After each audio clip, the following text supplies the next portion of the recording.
need somebody who won't understand that spot. Oh, yeah, well, that's pretty probably nice. 2-minute run, that was a 2-minute. No, go for it. Go over.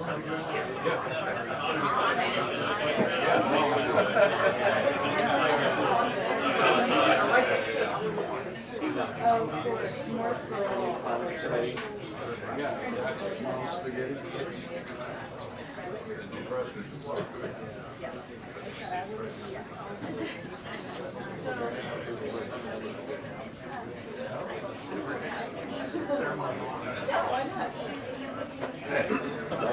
Yeah, good to see you. Welcome. Welcome back. Yeah, welcome back. It took me 7 years to get a seat.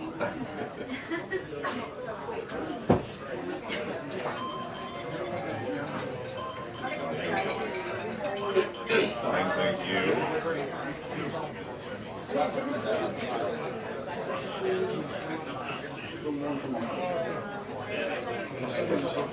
At 9,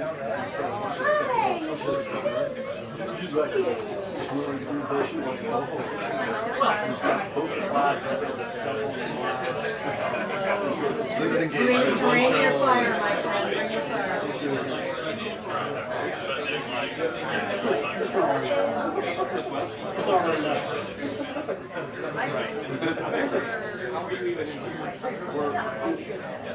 I don't know. Don't say anything too much. I think this is.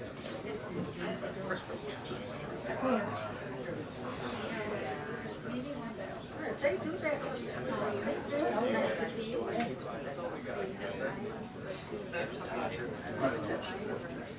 I'm playing set. I'm just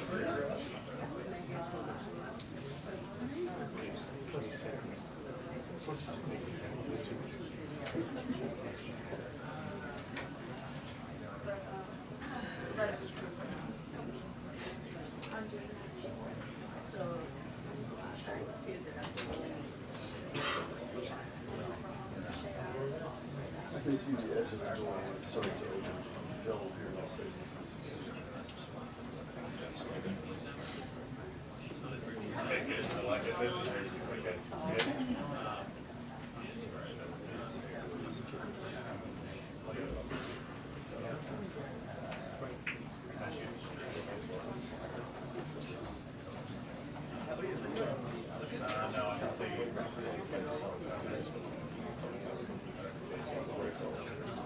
No. No.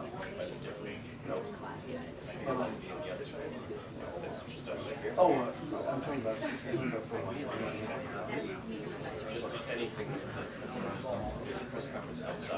I don't know. You have that one. No. Wait, doesn't he? Both of us.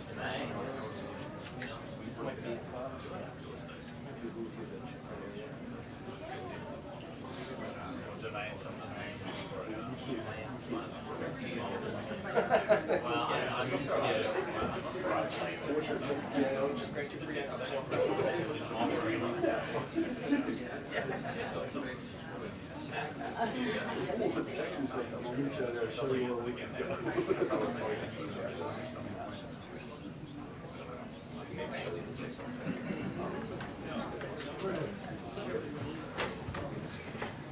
Good afternoon, everybody. Good afternoon. How are you? Good. I'll let my staff get settled. There's a lot of news today, so I look forward to taking your questions. Good to see you. And I have some updates for you as well. Later today, President Trump will address the Business Roundtable's quarterly meeting, where he will tout his pro-growth economic agenda and answer questions before more than 100 of our nation's leading CEOs. In fact, it's the largest attendance ever for this event because business leaders are so eager and encouraged by President Trump's return to Washington.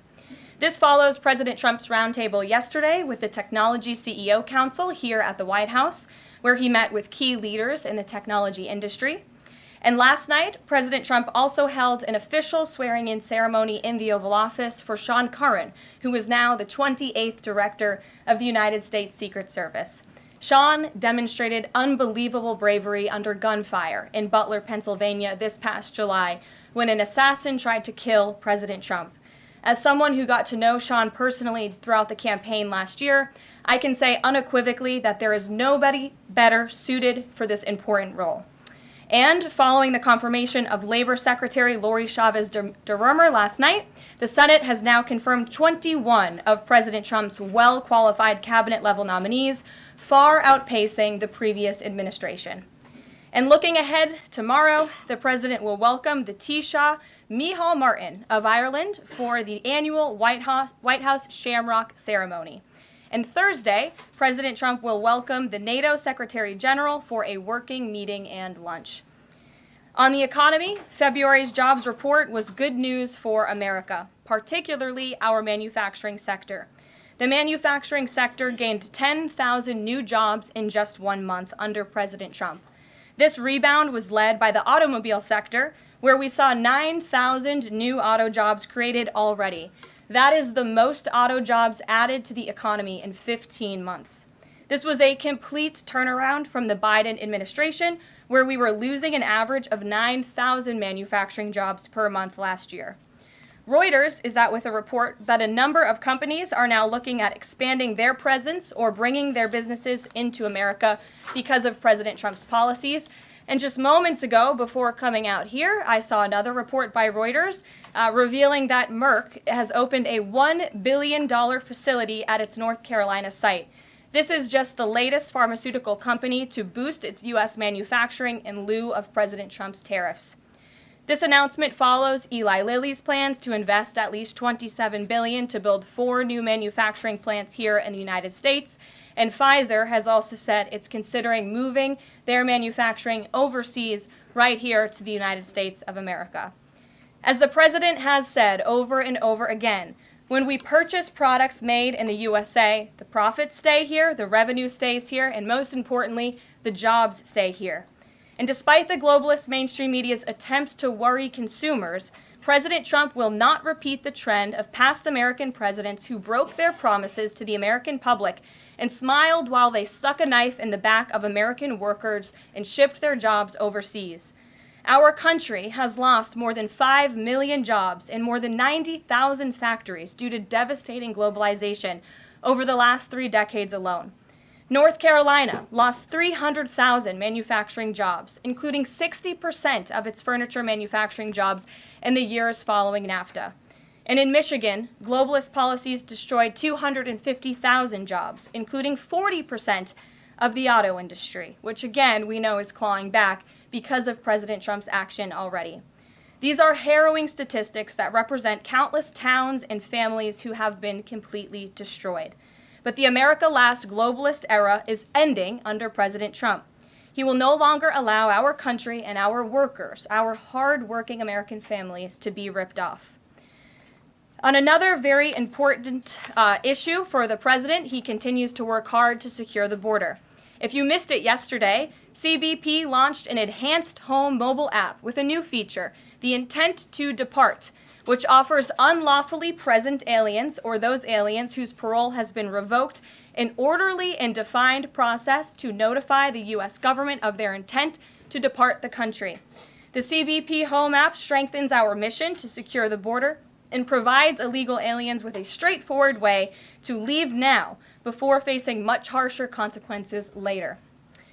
A new report from Bloomberg just found that the number of aliens trying to reach our country by traveling through the jungle to Central America dropped a whopping 99% last month. And this follows the incredible news that illegal border crossings plummeted last month as well, down 94% at our southern border from last February under the Biden administration. As President Trump made clear during his historic address to Congress, we must finish this job and continue to carry out the largest deportation campaign in American history. And that is why the president fully endorses the continuing resolution that is before Congress and was negotiated by Speaker Johnson. He is encouraging all Republicans to vote yes on this clean CR, which freezes funding at current levels and will prevent the Democrats from getting their long-awaited government shutdown.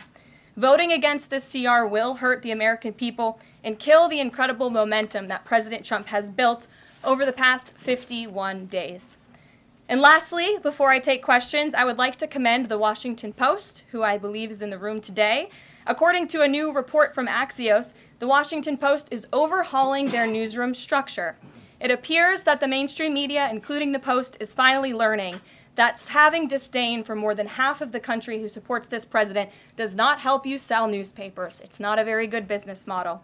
And that's why we have people in our new media seat. And today we have Sargar Anetti, who is the host of Breaking Points, a popular political YouTube news and podcast show that has racked up nearly 1 billion views on YouTube, several hundred million podcast downloads since its launch in June 2021.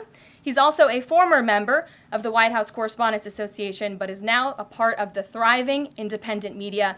We're very happy to have you with us here today. Why don't you kick off our briefing? Thank you. Really appreciate you having me, Karoline. A couple of questions for you, if I may. First on the stock market. So currently it's the 25th anniversary today of the dot-com bubble crash. There's a lot of concern for a lot of Americans right now about the state of the economy. President Trump has refused to rule out a recession. Secretary Lutnick, however, has told us there will not be one. So can the White House just tell and assure Americans today that there's not going to be a recession? Well, there's a lot to unpack there. So let me start by saying that, first of all, when it comes to the stock market, the numbers that we see today, the numbers we saw yesterday, the numbers we'll see tomorrow are a snapshot of a moment in time.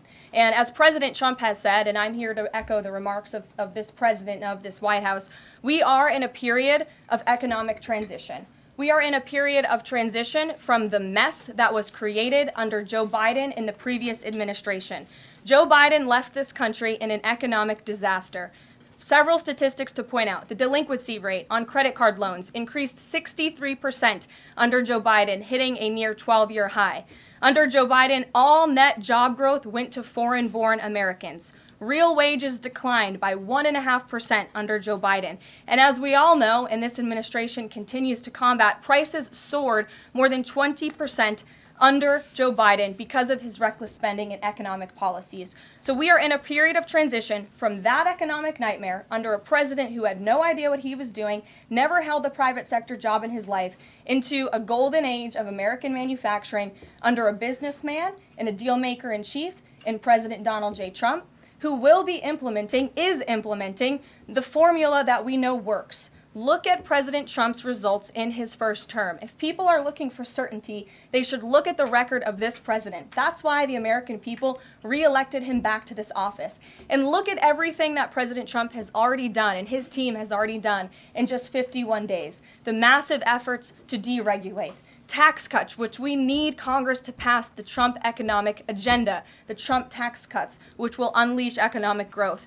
And the president also addressed this directly, I will point out as well, when you look at what he said on Air Force One. And he said he wants the American people to have so much money in their pockets they don't even know what to do with it. That's the intent of this administration, and we're working very hard every day on that goal. Second question on the CR. So President Trump came out today in a primary challenge against Congressman Thomas Massie. Congressman Massie's been a supporter of DOGE. He's been a supporter of Make America Healthy Again. What kind of message is this White House sending against a congressman who's sticking up for principles that he's long held in the chamber and voting against continuing resolution and spending? I think the president has made it very clear that he believes it's critical for conservatives and Republicans and frankly all members of Congress to get behind this continuing resolution to keep the government funded. The president wants to continue the momentum that he has built over the last 51 days. In order to keep the government funded, we got to keep moving with these deportations, and he believes that everybody needs to get on board with this bill. He's been active in this process. He's been making calls to get this over the finish line, and we're urging every Republican and Democrats too to do what's right for the American public to prevent a government shutdown. Just the last question here on Mahmoud Khalil. Does the administration believe that it needs to charge a green card holder with a crime to be eligible for deportation? Well, in fact, Secretary Rubio reserves the right to revoke the visa of Mahmoud Khalil, and I'm glad you brought this up. Under the Immigration and Nationality Act, the Secretary of State has the right to revoke a green card or a visa for individuals who serve or are adversarial to the foreign policy and national security interests of the United States of America. And Mahmoud Khalil was an individual who was given the privilege of coming to this country to study at one of our nation's finest universities and colleges. And he took advantage of that opportunity, of that privilege, by siding with terrorists, Hamas terrorists who have killed innocent men, women, and children. This is an individual who organized group protests that not only disrupted college campus classes and harassed Jewish American students and made them feel unsafe on their own college campus, but also distributed pro-Hamas propaganda, flyers with the logo of Hamas. That is what the behavior and activity that this individual engaged in. And I have those flyers on my desk. They were provided to me by the Department of Homeland Security. I thought about bringing them into this briefing room to share with all of you, but I didn't think it was worth the dignity of this room to bring that pro-Hamas propaganda. But that's what this individual distributed on the campus of Columbia University. And this administration is not going to tolerate individuals having the privilege of studying in our country and then siding with pro-terrorist organizations that have killed Americans. We have a zero-tolerance policy for siding with terrorists, period. Peter Ducey. Thank you, Caroline. So you said that the Dow dropping and dropping and dropping is a period of transition. You're sure nobody here at the White House shorted the Dow? No, I don't think so. Okay. But is there any concern here that it's going to be harder to ask certain federal workers to retire if they look at their retirement accounts and they're getting robbed every day? Well, I'm glad you brought up workers, because that's exactly who President Trump is looking out for with his America First trade policy and his America First economic agenda. And if you look at, there's great indication to be optimistic about where the economy stands. And the American people, investors, CEOs, small business owners, but most importantly workers, should bet on President Trump, because his tariff policies, what he envisions is reciprocity, fair trade practices where American workers are put first and are no longer ripped off by foreign countries all over this world. President Trump says he's going to buy a Tesla today. Did he buy it? And when is the last time he drove a car? That's a very good question. I have heard the president remark that he misses being able to drive, that luxury of driving his own vehicle, although the Beast is nice, but he is going to be viewing a Tesla that is making its way to the White House complex now, I can confirm. Perhaps the press pool today will have an opportunity to witness this very exciting moment later this afternoon, but a Tesla is on its way here now, and we'll see if the president likes it when he checks it out. So they're bringing him a Tesla to look at, and if he likes it, he's just going to buy it. You know, he's definitely going to buy one, but he'll take a look at it when it gets here later this afternoon. Full retail? Yes, full market price. Kelly. Can we talk about Canada?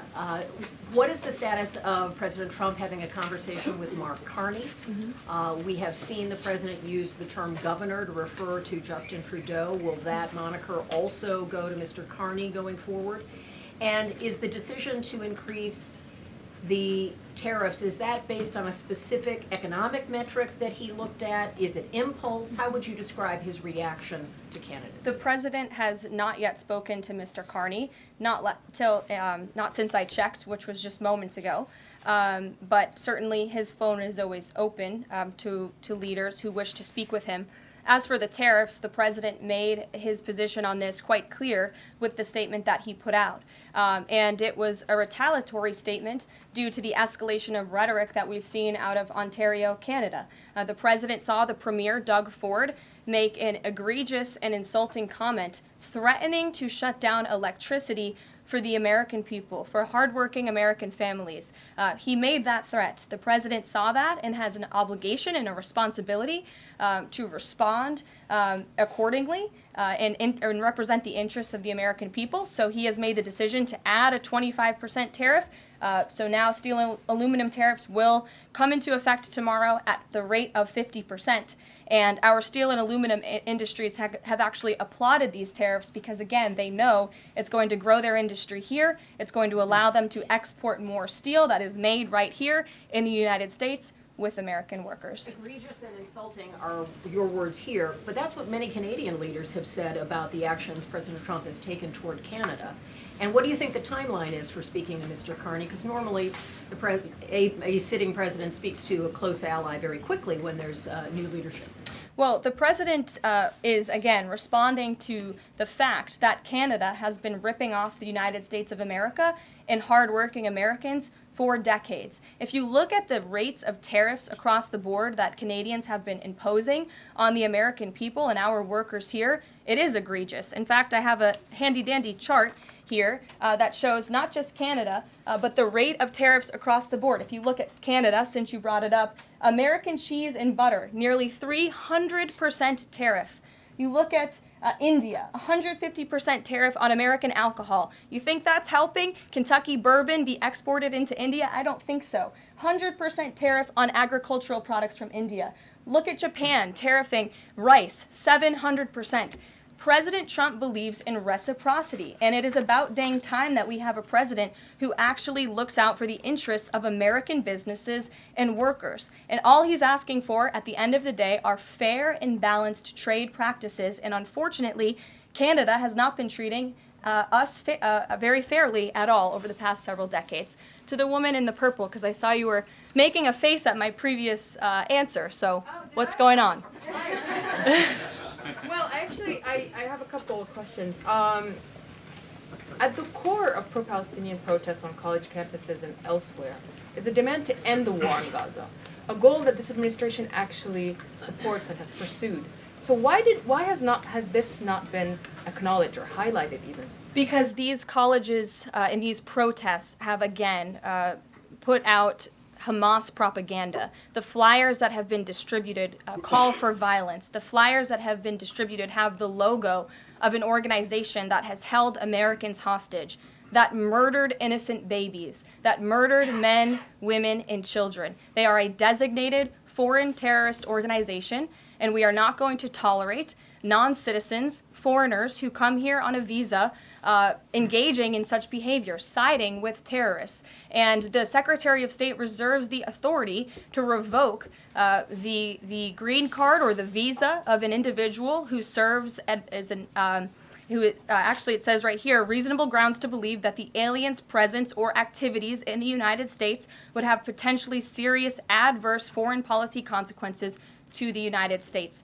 And I think siding with Hamas makes that quite clear. Secretary Rubio exercised that authority, and we fully believe that we are going to move forward with more arrests, as President Trump previewed in his statement yesterday.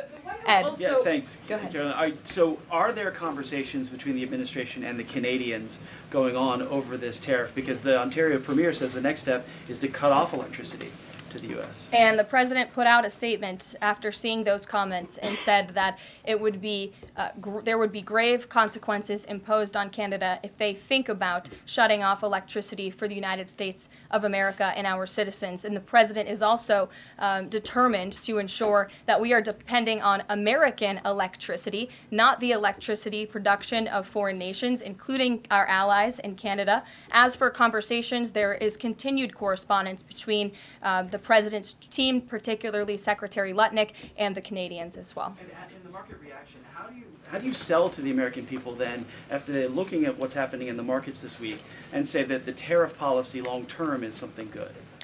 Well, just think about what the tariff policy long-term will do for our country. I think many of us probably grew up in small towns. I know at least I did, and the main street in my small town looks a heck of a lot worse than it probably did decades ago before I was alive. At least my parents and grandparents tell me so. And I know many Americans feel that same way. What the president envisions for this country is for the United States of America to be a manufacturing superpower where there are American factories and businesses owned by Americans, producing goods that we are exporting to the rest of the world. Those revenues will stay here. It will increase wages for people here in our great country. It will ensure our national security, and it will boost the morale of the American people to have thriving industries again. Think about Detroit, Michigan.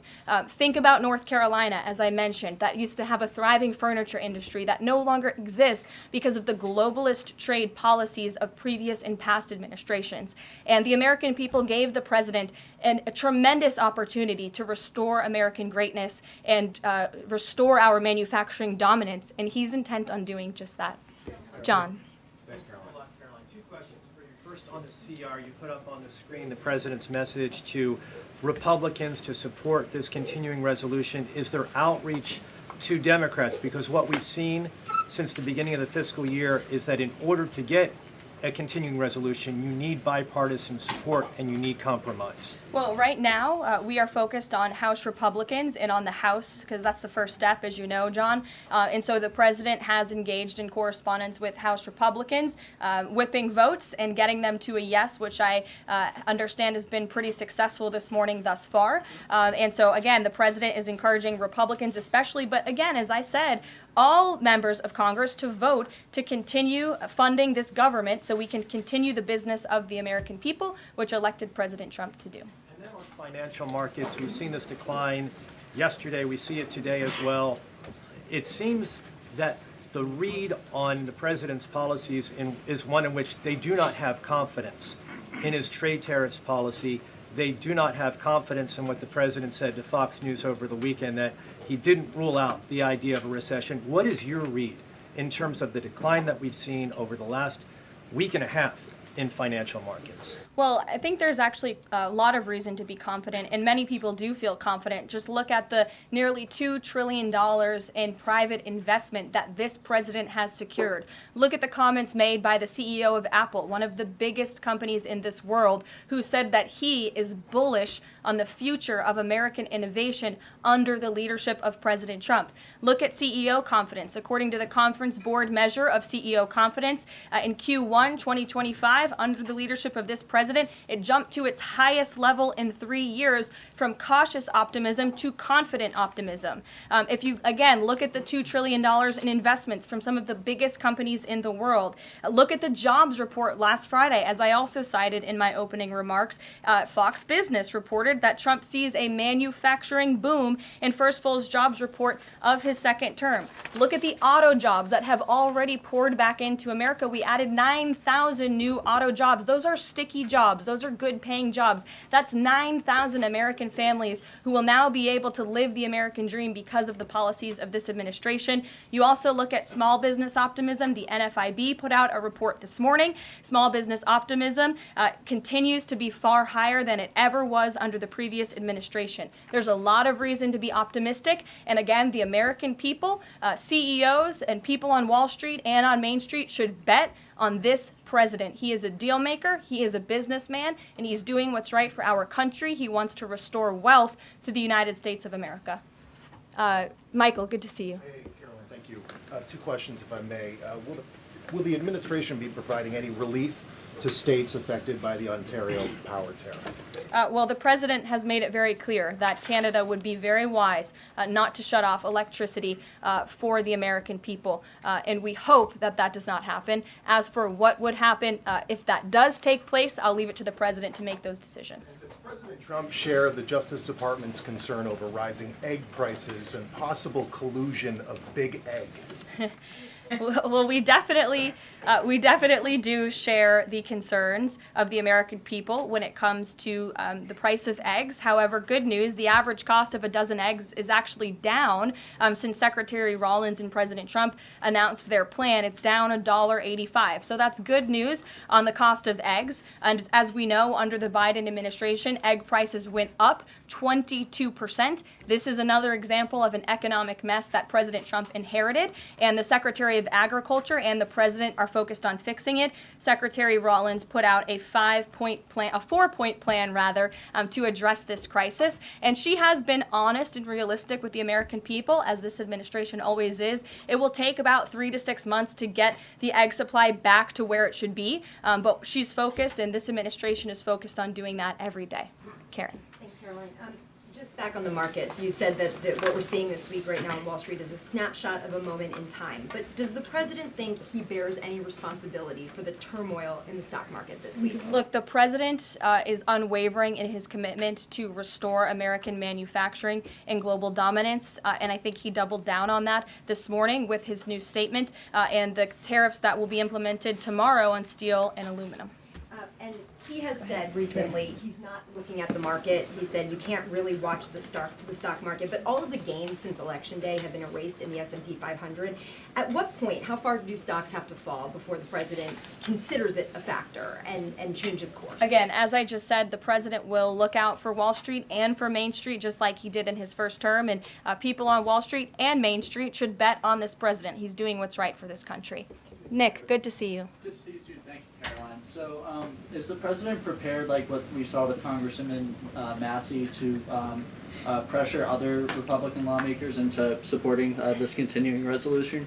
Well, he is very much, as I said, engaged in this process. He's been making calls to lawmakers on Capitol Hill, and I think his statements against Congressman Massey speak for themselves, and I will let the president put out any additional statements if he chooses to, but he fully expects all House Republicans to vote for this continuing resolution. And just to follow up, can we start to anticipate seeing more of the president weighing in on upcoming 2026 races like we saw this morning?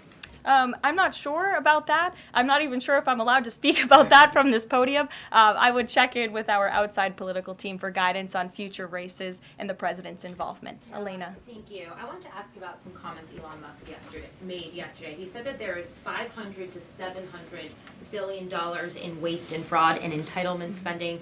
He called it, quote, the big one to eliminate. Earlier this month, he also referred to Social Security as a Ponzi scheme. Should Americans expect changes, big changes, to Social Security and Medicare? President Trump has been unequivocally clear on this. He is going to protect Social Security and Medicare benefits and Medicaid for hardworking Americans who paid into these entitlement programs and deserve those hard-earned benefits. And unfortunately, the mainstream media has taken Mr. Musk out of context. I saw a Bloomberg headline that our team actually worked on getting updated and fixed because it was so wrong, and it took Mr. Musk out of context. What he was specifically referring to cutting was the waste and the fraud and abuse that does exist in these programs. According to an IG report from the Social Security Administration, there's more than $70 billion of fraud in the Social Security program alone that we know of. And so the president will continue to protect these programs for hard-working Americans, and actually cutting the waste, fraud, and abuse out of these programs will protect it for hard-working Americans. But Caroline, respectfully, he said around $500 to $700 billion. There was no evidence to claim that, and also if that is the case, that would represent more than a third of what Social Security paid out last year, maybe 20% of Social Security and Medicare. Again, combined. if you read his full quote, he said, we think, so it's an estimate based on what he's seen. He's not saying definitively, he's saying that's what DOGE suspects and thinks. And that's exactly why DOGE was created, to ensure that we are investigating the fraudulent spending, the wasteful abuse across our federal government. And I would remind everybody in this room that 77% of the American people support this effort by Elon Musk and DOGE to identify such waste, fraud, and abuse. Caroline. Go ahead. Thanks, Caroline. You're welcome. If we could just step back for a second. When President Trump last addressed the BRT when he was on the campaign trail, his big push was on tax cuts. He's going there today as he's proposing tax hikes in the form of tariffs. And I'm curious for why he's prioritizing that over the tax cuts. He's actually not implementing tax hikes. Tariffs are a tax hike on foreign countries that, again, have been ripping us off. Tariffs are a tax cut for the American people, and the president is a staunch advocate of tax cuts. As you know, he campaigned on no taxes on tips, no taxes on overtime, no taxes on Social Security benefits. He is committed to all three of those things, and he expects Congress to pass them later this year. I'm sorry, have you ever paid a tariff? Because I have.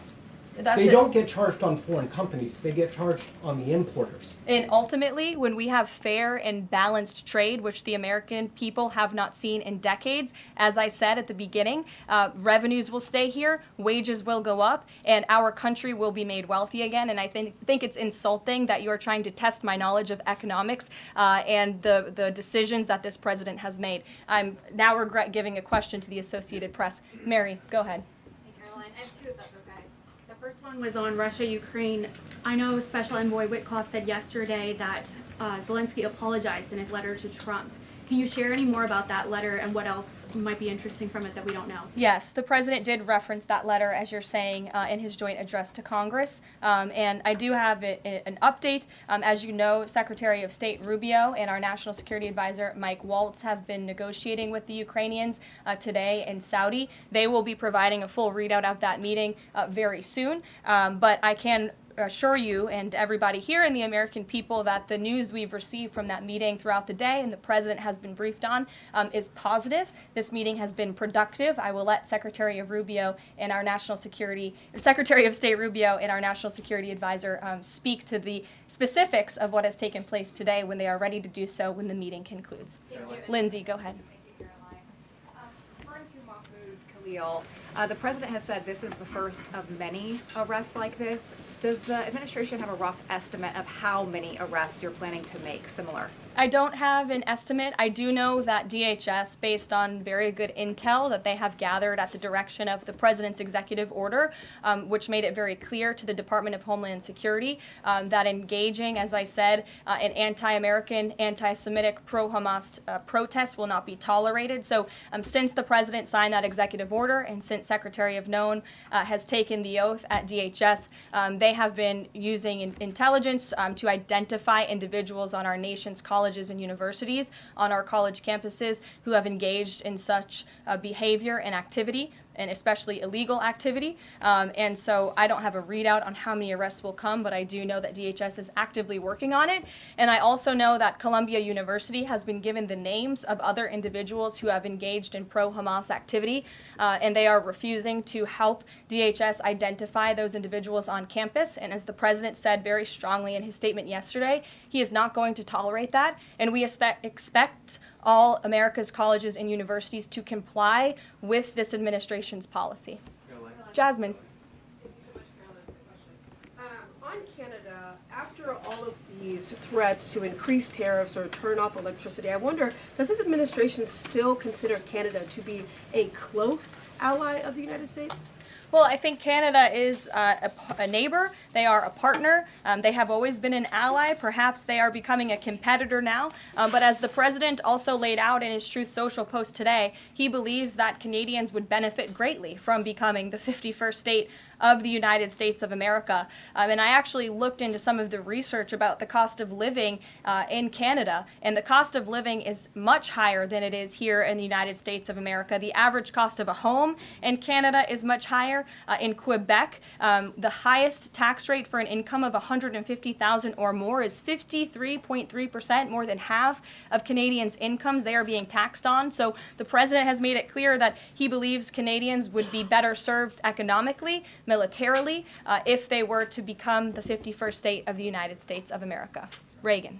Thank you, Caroline. A week ago, Attorney General Bondi said a truckload of Epstein files had been delivered to her office from the SDNY. When can we expect those files to be released to the public? I would defer you to the Department of Justice. I don't have a timeline here. Do you have any update on the JFK files? I don't at this moment. Again, I would defer you to our DNI director, Tulsi Gabbard, and also the Department of Justice. I know that they are working on that diligently, as the president requested them to do. Christian. Thanks, Caroline. Two questions. Since we've been talking a lot about tariffs, have there been any updates on standing up the External Revenue Service to collect revenue from there? Well, we need reciprocal tariffs to go into effect first, and as you know, the president will be rolling those out on April 2nd, and then the next start of that process is collecting that revenue to ultimately create the External Revenue Service, which Secretary Lutnick is working very hard on and is quite enthusiastic about, if you have noticed from his media interviews. Can the president do that through executive action, or will it require legislation? Well, the president already signed an executive order to direct the Secretary of Commerce to establish the External Revenue Service, or at least to identify ways in which it can be done. I would defer you to the Department of Commerce for more on specifics on that. Sure, in the back. Thank you very much, Caroline. I have a few questions on South Korea and North Korea. First question, as you know, South Korean President Yoon has been released from illegal detention. What is the reaction of the United States as an ally? Is there a possibility of a summit with President Trump when President Yoon returns? Second question on North Korea. North Korea launched the several ballistic missiles into the west coast yesterday. What is the White House's reaction on this? Sure. Yes, I'll start with your question on North Korea. We condemn these actions and we call on North Korea to stop their unlawful and destabilizing actions. As for South Korea, the U.S. and Republic of Korea's alliance is ironclad, and the Trump administration remains in close contact with our South Korean counterparts as we work together to promote a free and open Indo-Pacific. Sure. Your first question, you didn't answer that release of South Korean president from jail. I don't have anything on that, but I can certainly check in with the National Security Council and get back to you. Sure, good to see you. Press Secretary, many are concerned about the validity of President Biden's official actions and also his pardons of the possible criminal actions of individuals such as his family members and Liz Cheney, as information is emerging that many of his official actions were auto-signed, possibly even the pardons, and without his knowledge or consent. Does the White House have any information available currently that Biden was actually the one that approved and signed those pardons? And second question, will the DOJ investigate whether President Biden's cognitive decline allowed unelected staff to push through radical policy and pardons without his knowing approval?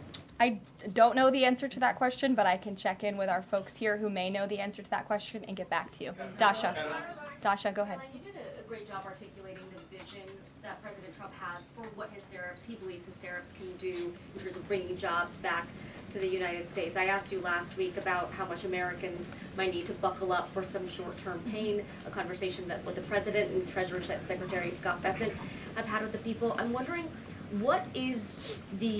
how high is the pain threshold for President Trump and for this White House as you watch some of the turbulence in the stock markets, as you field concerns from businesses and potentially see some of those approval ratings drop in the short term? How much is he willing to stomach that, and will he stay committed to his vision for tariffs even as all of this comes up? Well, the president has been working hard every single day to alleviate the pain that was inflicted by the previous administration through massive deregulation, through drill baby drill, as we like to call it, unleashing the might of our energy industry, which we know will ultimately drive down costs for consumers here at home. And again, as I mentioned, the president is intent on signing tax cuts for the American people to put more money back into their pockets, which will ultimately unlock consumer confidence. And again, I'll reiterate the president's words in layman's terms as he does best. The president wants the American people to have so much more money in their pockets, they don't know what to do with it. That's the goal of this administration,